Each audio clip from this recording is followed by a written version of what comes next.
You are listening to Out on a Limb. This is Ty Levine. I'm here with Gavin Rothenberg. Today we're back for our fifth movie review, and today we're going to be talking about Parasite.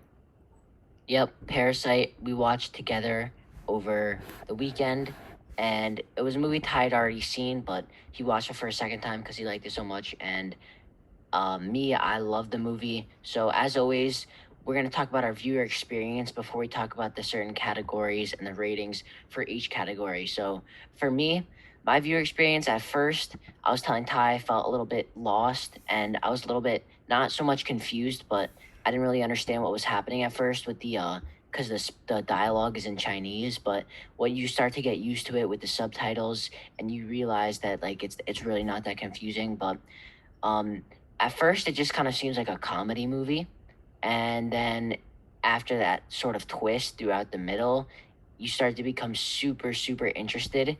And I became really invested for the rest of the movie. And in total, my viewer experience of this movie is one of the best I've ever had for a movie.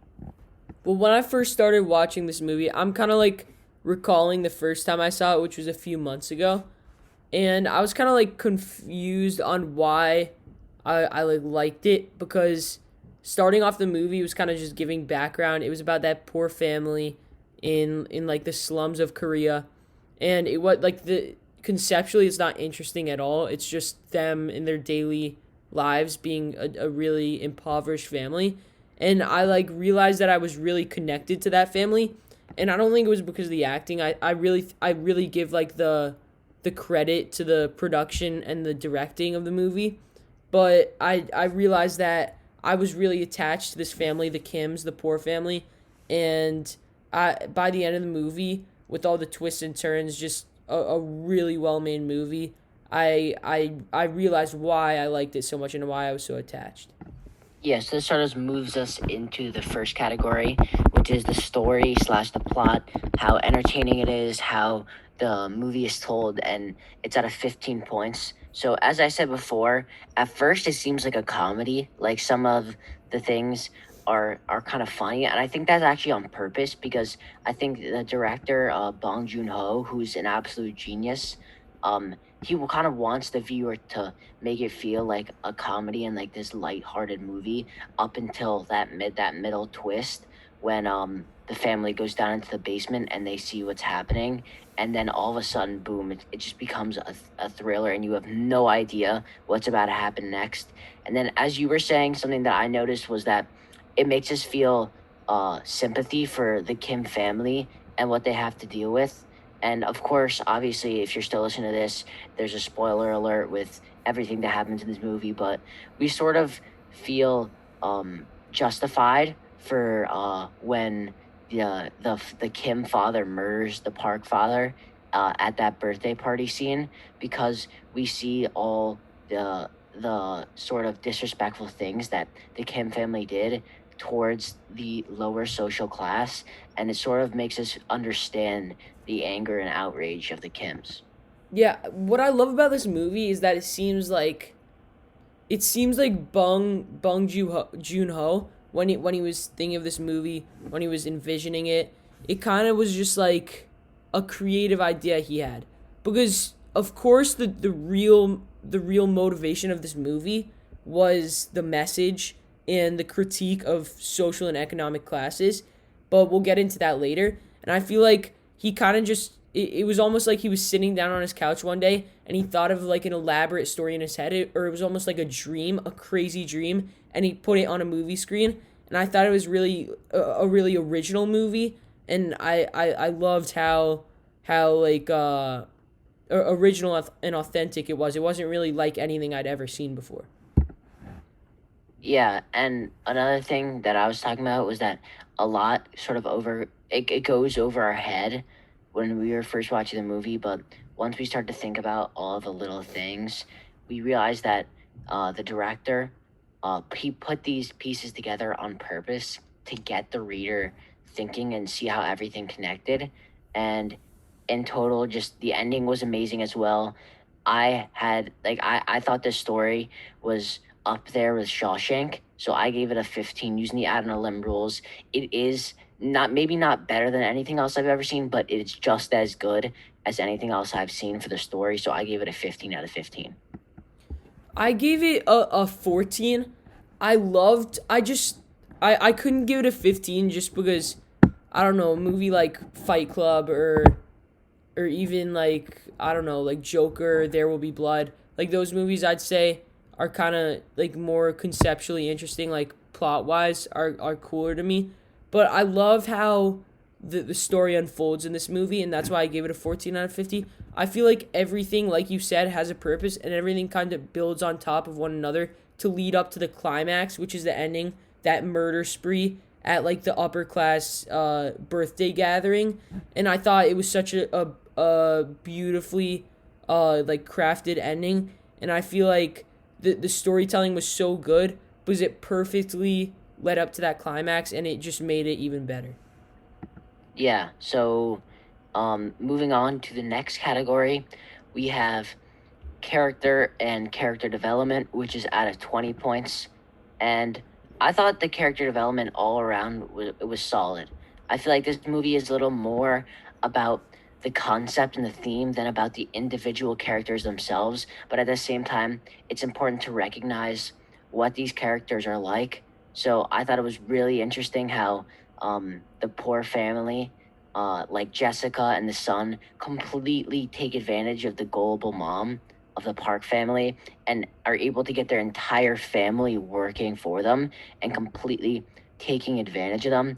I thought that was extremely interesting. But we agreed, Ty. I think even though she did end up dying in the end, Jessica was definitely one of the best characters because she was extremely smart and she knew exactly how to twist things her way. And at the same time, she was also, she was super like aware of her surroundings, and she recognized that they were in a far lower social class, and she was able to relate to the park son that no one else was able to seem to relate to. And in general, the character and character development was definitely solid. Something that I've noticed in some of my favorite movies is that the main characters are really flawed. Like in this movie, by the end of the movie, there's just all the characters have something that is very unlikable about them, or they did something that's really immoral. And I feel Everyone like was the villain at some point. yeah, well, it's interesting because the whole movie you're kind of rooting for the Kims because they're the poor family. They're working their way up. They're kind of manipulating the ignorant rich family, and that's something that you're rooting for. You always root for the underdogs, and by the end of the movie, after they kind of obliterated that other poor family, and even the dad, who was pretty much the only good one, committed murder. By the end of the movie, there weren't any good people left in the movie, and I think that was really interesting, and it contributed to like the themes and the messages of the film because it kind of shows how the rich kind of stayed untouched, even though at the end Mr. Park died, the dad died. The rich kind of what had the least damages, and the poor fought against each other, and by the end there weren't any like good characters left standing, which I don't really know how to like describe it, but when there isn't like a picture perfect character, I feel like it kind of says more. So I didn't think it was the best characters and the best character development I've ever seen, but I give it a 17 out of 20 just because I thought the family was the Kims were really complex, and the rest of the characters like the Parks and Min, his high school or his college friend, they're all like just solid characters. So I gave it a 17 out of 20. Yeah, adding on to what you're saying about rooting for the underdog and hoping the poor people can get in a better spot. What was really interesting for me and I thought was really cool about the character development was we think that the Kims are the underdogs until halfway through the movie we realize that they're underdogs to the underdogs. Like the housekeeper and her husband are even lower than the Kims, and it makes us think like, who are we supposed to relate to? Who are we supposed to root for? And the answer, there's no clear answer. And that's what, like, we see that every single person, like you were saying, did something wrong throughout the movie. And I think it's less about who we're supposed to root for, and more about sort of the violence of society and the fight over this can go into theme and symbolism, but even just with the characters, the they're all the different classes are clashing and fighting with each other in order to try and get the best of what they can. And that's why the movie's called Parasite, because all three of these main groups are parasites off of each other. So I gave the character development an 18 out of 20 because I thought it wasn't anything like amazingly special, but at the same time the characters were definitely pretty interesting. Well, I feel like the reason I didn't give it a 20 out of 20 was really because by themselves none of the characters really had much meaning. The meaning came from the interactions between the characters. If you look at all the characters, how they fought, all the violence and the interactions between them, the condescending looks from the rich, the fight between the two poor families. It's more about the interactions and the characters themselves, and I feel like that was really cool. But I still need to give it a 17 out of 20 because partially because the rest of this movie was so good. It was probably the weakest point, and I couldn't really take off many more points for the rest of the movie. Moving on to the next category, we've got acting, which is a 0 out of 10. And we both agree here that the movie didn't have any mind blowing performances, but at the same time, it was all around a good performance from all the actors. I felt like everyone did a good job, and they made us feel like they were really a family. But at the same time, there was nothing crazy that any of like the actors did that really stood out to me. Yeah, I mean, maybe you could make an argument that Jessica, the girl, and maybe the dad were the two best actors in the film, and I'd say they were, but they didn't really stand out that far ahead of everyone else. And I thought what was cool about the acting in this movie is that everyone kind of worked together as a unit. It's a movie about three different families, and each of these families interacted like families. It's very believable. The casting was great. They all acted like families, and I thought that was the best part of this acting category, that they all kind of built off one another and they made each other maybe better actors than they would be individually. Yeah, I feel like there isn't a ton surrounding the acting, but I'm gonna give it a 7 out of 10. Yeah, I gave it an 8.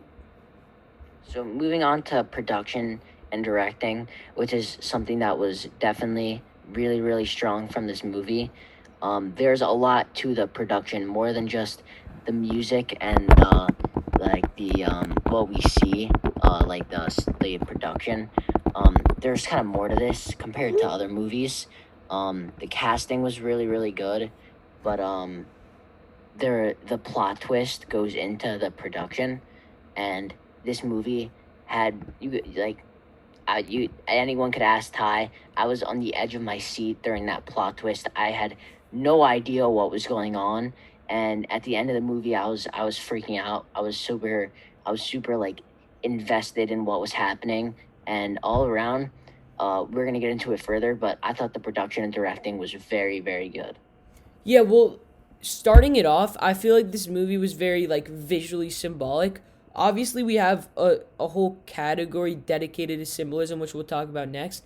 But visually, with the architecture and just like the sunlight, which you talked to me about, which I didn't even think of, just a lot of it is very visual, and it kind of contributes to symbols. So first of all, the architecture.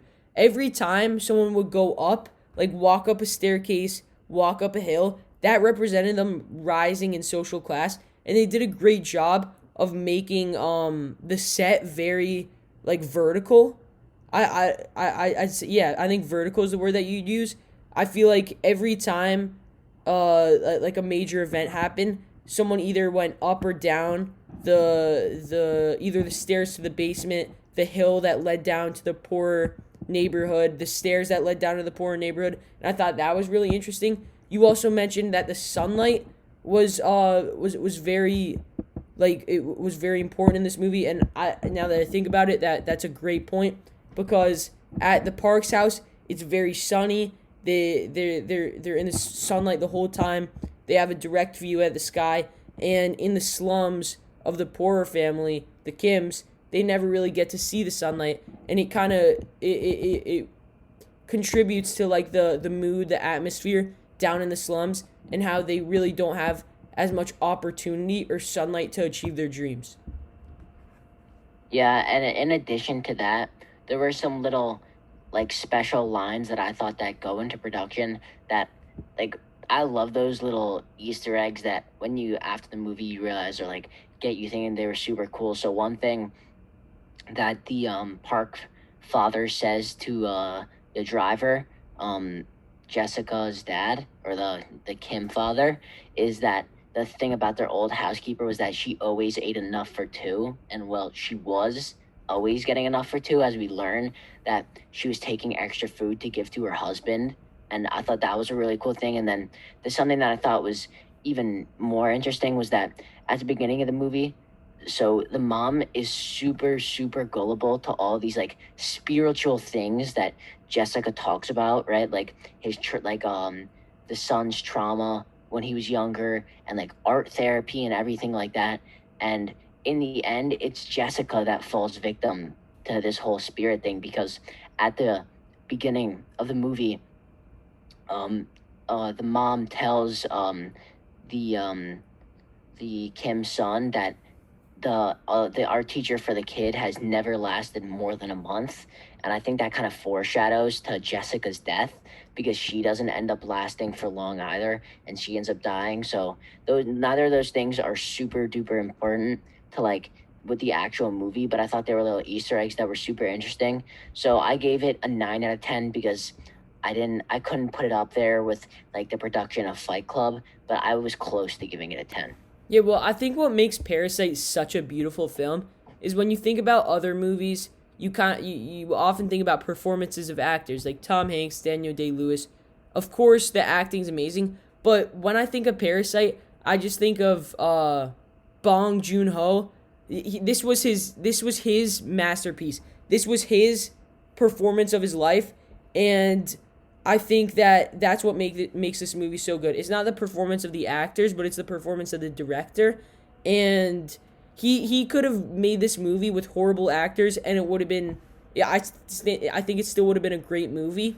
Obviously, the acting was really good in it, which made the movie even better. But this movie was just so brilliant, brilliantly produced, brilliantly directed, and I feel like because of those reasons, that's why it was the first international film to win the Oscar for Best Picture, and I think it definitely deserved that title, even in a year where there were movies like Joker and other like, massive great movies. I think the intricacies of the plot and the symbolism, the set, the physical symbolism. I think every little Easter egg and detail he put into this made it deserving of that title of Best Picture. So you gave the production a 10 out of 10. 10. It's the best I've ever seen. So moving on to the next category, and these last two categories, we're gonna really try to break down and talk about, and I think we're gonna talk about these for a lot longer than any of the other categories because they're just so much packed into it. And movies like that I love, like Shawshank, there was so much to unpack about it. Fight Club too. There's just so many different things that you start to realize. So to start out with symbolism, we could talk about the perspectives of the rainstorm. So there's a huge rainstorm after the Kims are able to escape the house after they were stuck fighting the other poor family in the basement. And so the next day, the rich mother will not stop talking about how the storm is such a blessing. It's amazing because while it did ruin their little camping trip, it set up a perfect blue sky for the next day for the birthday party of her Yeah, no son. no air pollution, nothing. Yeah, and for the poor, they lost completely everything. And we see the anger of the father continue to build up as he hears her talking about this when the night before, while she was sleeping comfortably in their massive household, he was their household was getting completely flooded. They almost lost everything that they had, and they had to sleep in a shelter with a bunch of other people, like hundreds and hundreds of other people. So it's all about this perspective of what the rainstorm did, and I think it's less about the actual rainstorm and more about the difference in effects that anything can have on different classes. And it's about the kind of the ignorance of the rich people and not wanting to recognize how it has affected people that are less fortunate than them. Yeah, well, if you think about just perspective in life, so let's say there's a huge snowstorm or something, a big storm. You might be happy. We might get a couple days off from school. So we're celebrating. We're all happy about it. But meanwhile, like thousands of homeless people are struggling to survive, and we're not even thinking about it. And I'm definitely guilty of not thinking about the perspectives of other people and having empathy and being aware of my own ignorance. And this movie really showed me that every time something happens that may be good for you, it may be bad for someone else, and you need to be aware of that, and you can't be ignorant and take that for granted. Yeah, and another thing about ignorance, we talk about how for the rich people, they were ignoring all the flooding. The son, um, I'm forgetting his name, but the son of the Parks, he's constantly imitating the Native Americans and like imitating what they do. He loves to use like a bow and arrow. He wants his birthday to be themed as Native American. He's constantly wearing Native American clothes. He slept outside in like a Native American tent in the pouring rain. And the parents completely disregard the fact that Native Americans were a mistreated and sort of murdered group throughout American history. And that's something that Ty and I have learned about a lot in history this year, is that we need to recognize the falseness of sort of like the glory of our history in America. And we've learned a lot about how Native Americans started American culture, and they were stripped of their land, and the parents are completely ignorant of the fact that he's completely that the kid is just imitating Native American life and culture. Well, in this movie, I think Bong Joon-ho's main message and his main purpose of making this film was to critique the ignorance of the rich, and it every kind of event that happens in this movie, there's kind of two sides to it. It's how it affects the rich, and it's how it affects the poor family. And oftentimes, a blessing for the rich family is it ruins the poor family's life, or it's horrible for the poor family, and that comes back to perspective. And also, if you think about it more conceptually and more in generally, poor people are doing back-breaking labor to provide the luxuries for the rich people who are employing them. And that kind of ties back to the Native American symbol and the rainstorm. How maybe you might be lying on your expensive mattress, but you're never thinking about how that mattress was produced, who created it, and all the labor that went into it, and the backbreaking work that you're just taking for granted and underappreciating.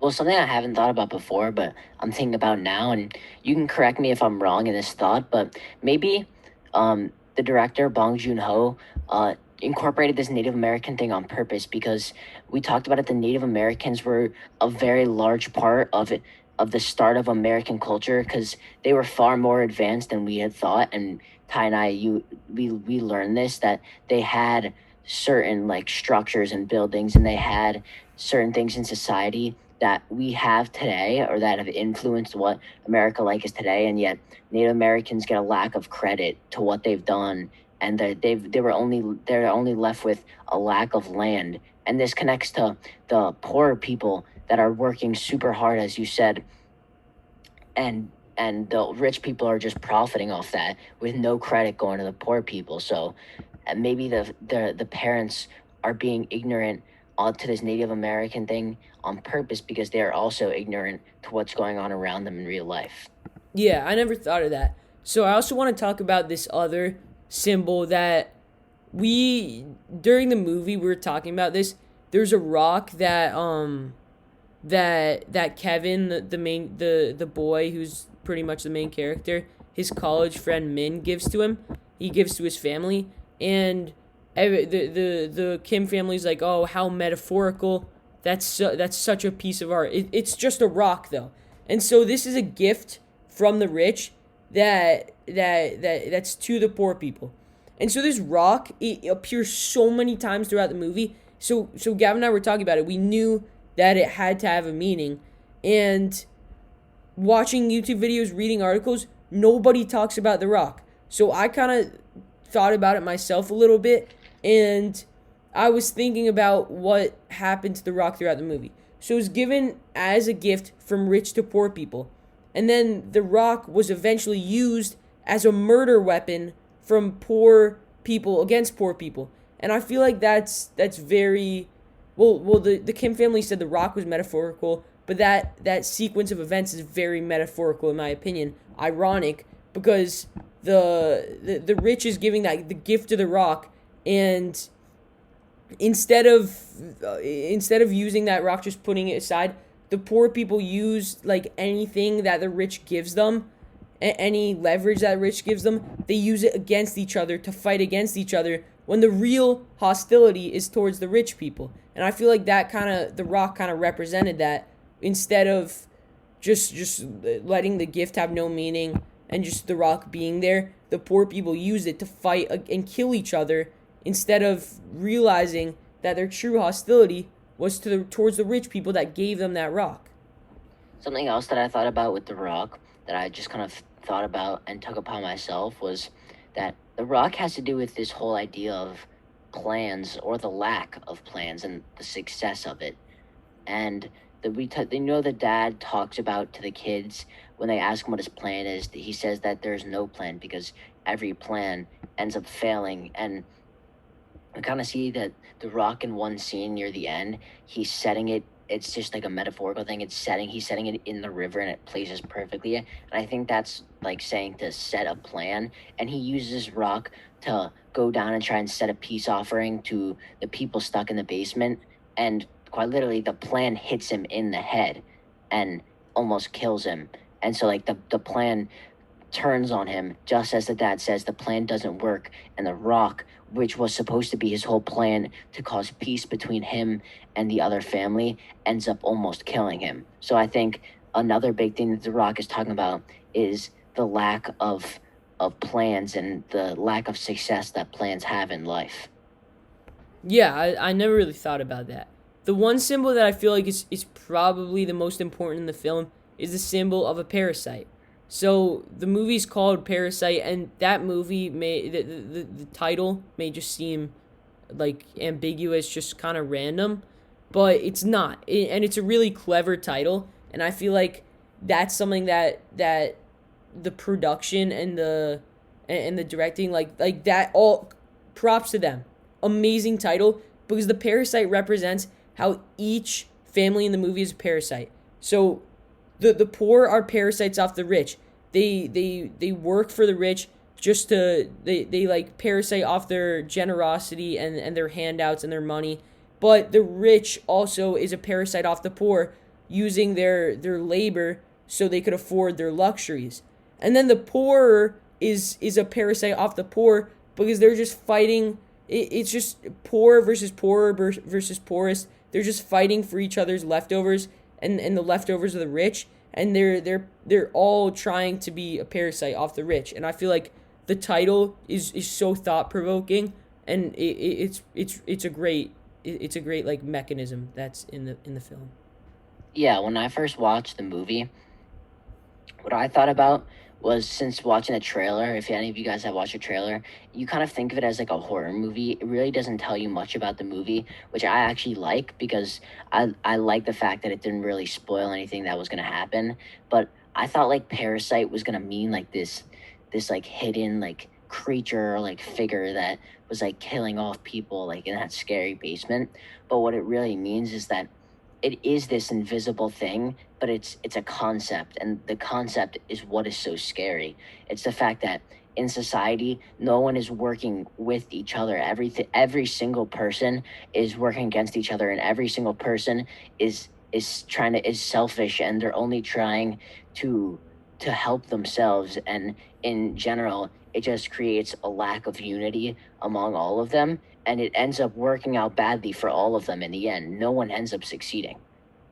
Yeah, I thought that the symbolism in this movie, I like I want to give it a 20 out of 20, and I I'm kind of stuck right here because I don't know whether to give it a 19 or 20 out of 20. Do you want to give your rating first?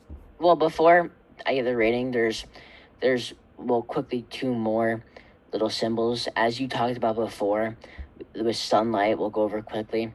The poorer you are, the less sunlight you have access to. So at the beginning of the movie, in their home, the the Kims have a tiny sliver of sunlight, and yet at the top, the Park family is covered in sunlight. They lie in the sun all the time, and we see that the Kims are extremely excited to be able to lie in the sun when the Park family is gone, because it's an opportunity that they've never had. But also one more um, small thing is sort of the metaphorical tug of war with the pizza shop manager. So at the beginning of the movie, the manager of the pizza kind of refuses to pay the Kims, or tells them that they're going to pay less because they didn't fold the pizza boxes that well. But yet, once the Kims make a lot of money, they end up going to the same pizza place to order a pizza, and they're happy with the change in the dynamic of power. And this worker herself is very not happy about it, and she like slams their food on the table.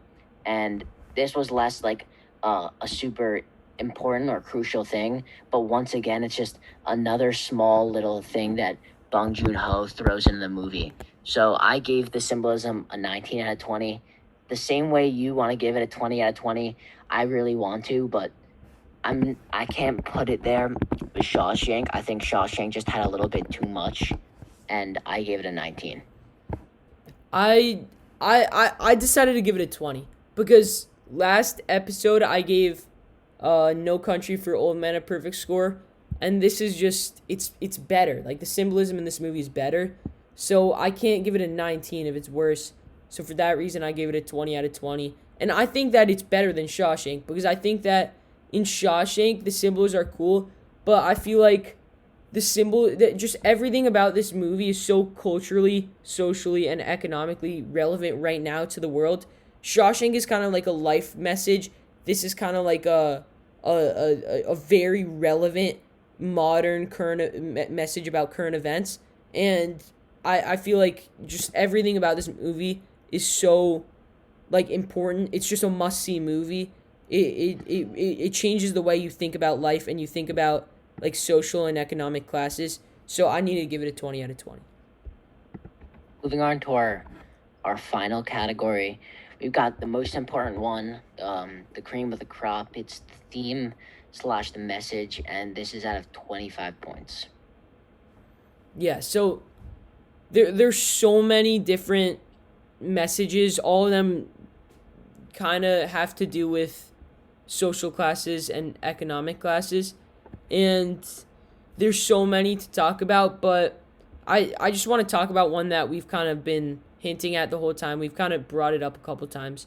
So in the movie Parasite, there's the Parks, there's the Kims, and then there's the housekeeper and her husband who lives in the basement of the Parks house. And so I'd say there's the rich, which are the Parks, there's the poor, which are the Kims, and there are the poorest, which is the housekeeper and her husband. And this movie shows that even though the Kims talk so much shit about the Parks, and the housekeeper and her husband well, they don't talk shit about the Parks, but the true hostility is towards the Parks because they are kind of exploiting them, and they treat them like inferior, and they're condescending. So the true hostility is towards the Parks, but to improve their lives, they need the leftovers of the parks. They need the money that they get for the small jobs that they do for them. So they end up fighting against each other instead of fighting against the parks for most of the movie until, I mean, Kevin has permanent brain damage. The sister's dead, and the man who lives in the basement's dead, and the housekeeper's dead. So that's four out of the seven, or four out of the six characters, four out of the six poor people are really severely injured, or something happens to them. And I think the ending is really cool because for the first time in the movie, the parks feel the wrath of the poor people, and Mr. Kim takes out Mr. Park. And that kind of was a great way to wrap up this theme. How at the end they realized when they're fighting each other in the middle of the birthday celebration of Desong, the young child of the parks, they realized we should be friends. Like, we're in the same situation. So Mr. Kim realizes that, and he goes after Mr. Park, who he truly hates because Mr. Park just constantly disrespects him. Yeah, what I was going to talk about, and you just brought it up, was sort of breaking the barriers for the poor. So his build up anger throughout the entire movie reaches a breaking point in the end. And it's not even about, really, I think, the poor teaming up together, because they never really did. They continued to fight with each other, but um the father of the Kims realizes that his true enemy is Mr. Park. And it's not the other poor people. It is the rich people that are constantly, as you said, disrespecting them and disregarding their value as people. They treat them like they're not even people, that they're just laborers and they work for them. And I think it was like satisfying to see him break that barrier as the viewer.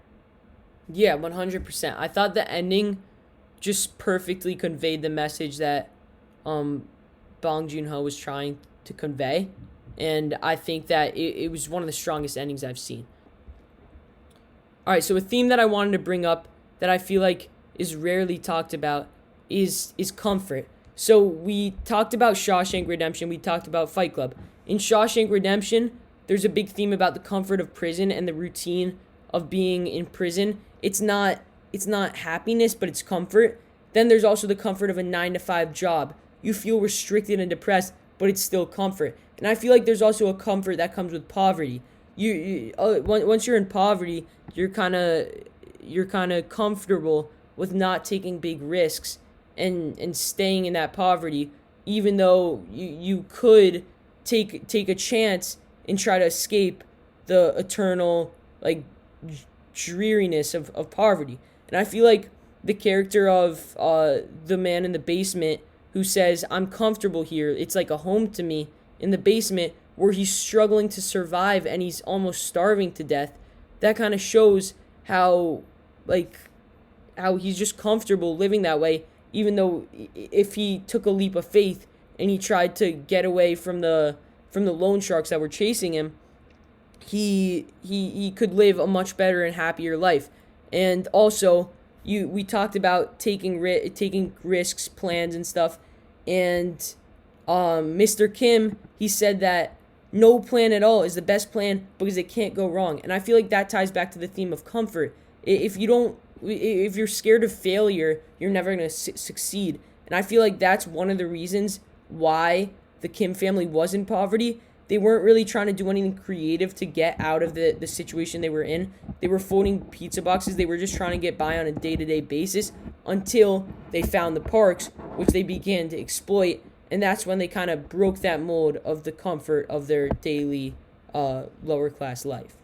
The same thing too is other people sort of being shocked by the comfort of the people lower than them. And there's always someone lower than you. I think that's a big thing.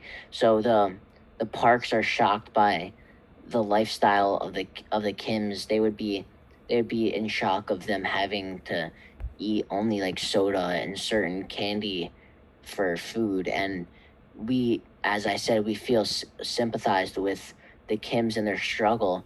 And then all of a sudden we see that there's someone living in the basement, and he's come like they're the Kims are comfortable with their lifestyle, even though they are trying to improve. And all of a sudden, we see a guy living in a basement with barely getting any food that's comfortable, and now the Kims are the ones that are looking down on him, and they're shocked by his poor and tough lifestyle. And I think a big thing about this movie, and we will get into how it impacted our lives. We'll get into that at the end, but it's a lot about awareness and making sure not to stay ignorant within your lifestyle and seeing how others live their lives and being able to not necessarily change their lifestyle, but at the same time not be disrespectful to it. Yeah, well, if you think about it, bad things will happen to you in life, and that doesn't mean you can't be sad about them. You can't you can't have a moment, but if you think about it in perspective, there's always someone worse off than you. So at a certain point, you need to be aware of that, and you need to stop maybe complaining about a little inconvenience in your life, because some people don't even they don't even know where their next meal is coming from. So you can't really dwell on and get worked up over small things that bother you, because there's always someone experiencing something way more serious than you are. Yeah, for the next theme, we've started to talk about this kind of, but the rich ignoring like where all of their luxuries are able to come from. The poor are the ones that are working for them, for the rich to be comfortable, and they don't even think about that. And throughout the entire movie, the Parks think that they have motion sensor lights, but it's really someone worshiping Mr. Park, and he doesn't even know him, and he's worshiping him. He's thanking him for letting him stay in his basement, but Mr. Park has completely zero idea to this fact. And even at the party, maybe he doesn't know, but I think he just doesn't care about the fact that his own daughter was just murdered, and the only thing on his mind is to get his son, who just passed out, to the hospital. He doesn't care about anything else. And I think that's one Well, of the Mr. Kim's daughter was murdered. It wasn't his daughter. Yeah, that's what I meant. I Yeah. meant Mr. Kim's Yeah, daughter. you good. And that's what caused this fit of rage for Mr. Kim, because Mr. Park just wouldn't accept the fact that other people's lives are important and they matter, and he only cares about their own luxuries. Well, I love the satisfying ending, because the Parks really get what they deserve. After ignoring and just disrespecting the poor people, the poor people finally had enough. After fighting one another for so long, they just had enough of the ignorance, and the Parks got what they deserved. And it wasn't necessarily a happy ending, but it was definitely a satisfying ending. Yeah, and there are a little bit more themes, but we kind of went over the main ones. It's this hope of your dreams and being able to achieve them, even with a lack of opportunity. So at the end of the book, at the end of the movie, excuse me, Kevin dreams about buying a house and getting rich in order to reunite with his dad. And I thought that was actually happening, but it was just him dreaming. And something I wanted to talk about with that was, in this letter that Kevin writes to his dad, he tells him that all he'll need to do is walk up the stairs. And what we see is that these stairs symbolize walking up the social classes. So this dream that Kevin has of the only thing his father needs to do is to walk up these stairs, and he's dreaming of the fact that his dad will be able to walk up the social classes as easy as walking upstairs. But Also, yet, I just had a thought real quick. If you think about the stairs, just the symbol of the stairs, really in depth, it seems so easy to just simply walk up the social classes.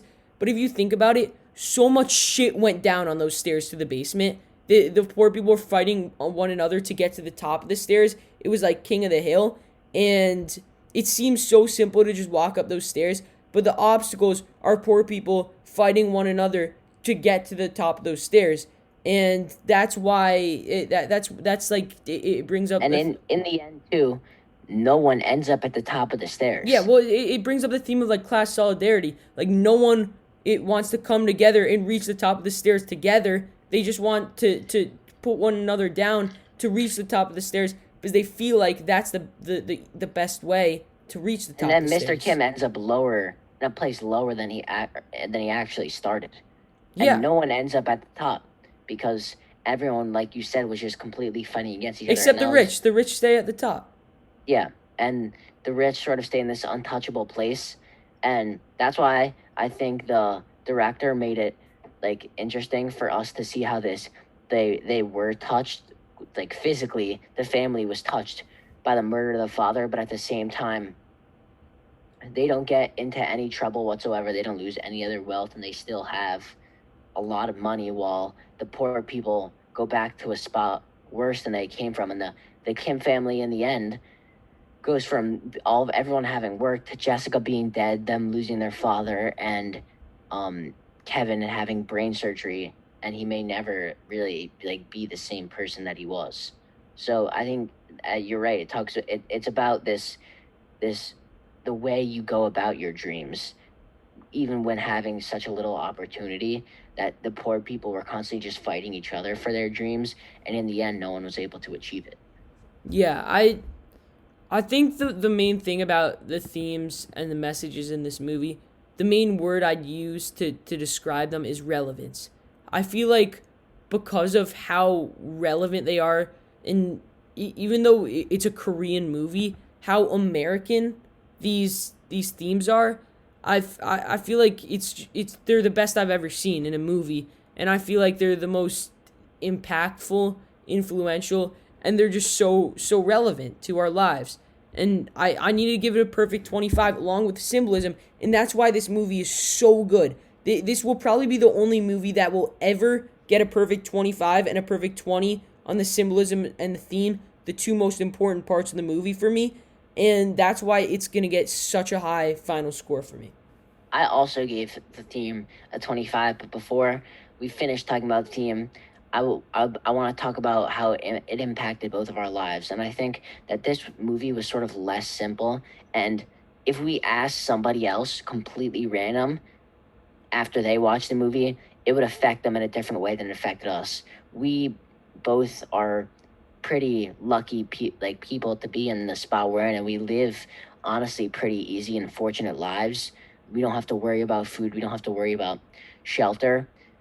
And I think the theme isn't necessarily about helping everybody you can and everyone you see you make them rich, because that's just not realistic. That's not how life works. But I think it's about respect, the respect of other classes. So not being, for us, it's that we shouldn't be oblivious and ignorant to people who are below us in class and struggling. It should be more about trying to support them in any way we can, even if it's not just through money, maybe by being respectful to them and treating them like equals, because that's what they are. People that have less money than you, you're not better than. You're no more valuable of a life to them. Every single person is just a human being, and they all have the same value. So I think the way this impacted me was it's made me more aware to my surroundings regarding the social classes, and it's made me realize that people need to stop fighting against each other in order to maintain their social class, and instead need to try to stand together in a way. Well, Gavin, we live in a capitalistic society, and capitalism, it's dependent on the failure of others. When someone succeeds, someone else fails, and I feel like Parasite teaches you to put that in perspective. When you have a personal success, you need to realize that as much on top of the world you are, and as happy as you are, someone else is probably having that failure. Like let's say you make a basketball team, someone else isn't making that basketball team, and maybe they work just as hard as you. So you gotta put that in perspective, and you gotta think about other people. Also, if something annoying happens to you, don't dwell on it and don't let it ruin your day, because there are thousands of people, millions of people who are starving in the world and who are living a much less fortunate and a much less comfortable life than you are. And you can't let losing a 2K game like like affect like people don't know where their next meals are coming from, and you can't let that like dictate your life. Yeah, and what I was saying is, I don't think it's realistic or like real that like someone like me or you could completely change people's lives, because we don't have the power to do that, but we do have the power to treat everyone else we know as equal to us, regardless of the amount of money they have. And I think it goes further than money too. It goes about like color and gender and race, all of that. The movie doesn't talk about that, but I think it is. It's about valuing other people's feelings and their thoughts and their opinions. And I think this movie is really, really good at allowing us to see how society today is has far too much violence, and that people need to start to try to change the concept of the way society works today. Yeah. So after that, perfect 25s from both of us, right? Yep. Yeah. So for the total score, I have I think I have it at a 94. I have it a 94. I came into this having it a 93, but I have it a 94. Fight Club is also at a 94 for me. And I came into this movie thinking that Fight Club was slightly better, but I came out of this show thinking that Parasite might be slightly better. And I think that right now the safest way to put it is them at even, but I really can't decide. So I think 94 is pretty much, it's almost as high as it gets. I think Shawshank is a 96 for us, and that's our highest rating. Fight Club is a 94, which is our second highest. So this is really up there with the best we've done so far. Yeah, I gave it a 93. I gave Fight Club a 94, and it's so close to up there. Maybe in the actual level of like the sophistication and complexity of the movie, it's definitely up there with Fight Club, but I related too well to Fight Club, and just like the feelings that it gave me, and the message that it brought across. I think I was able to relate more to Fight Club, so I put it as a 93, but it is right below Fight Club, like right there, and it's gonna stay right behind Fight Club, but I gave it a 93 out of 100 in total. Yeah, so expect to see a top five rankings out of the movies we've reviewed so far on our Instagram at Out on a Limb Show. I think that's about it for today. Yep, that's gonna wrap up the show for today. We're gonna continue to try to put up content as reliably as possible, and it's Ty's turn to pick the next movie. So we're going to be announcing on our Instagram an early reveal of what the movie's gonna be. So make sure to follow us at Out Look on a for Limb Show. hint. Look for a horror movie. Look for a horror movie. So follow us on Out on a Limb Show on Instagram. We thank you guys for tuning in to Out on a Limb, and this has been the Parasite movie review.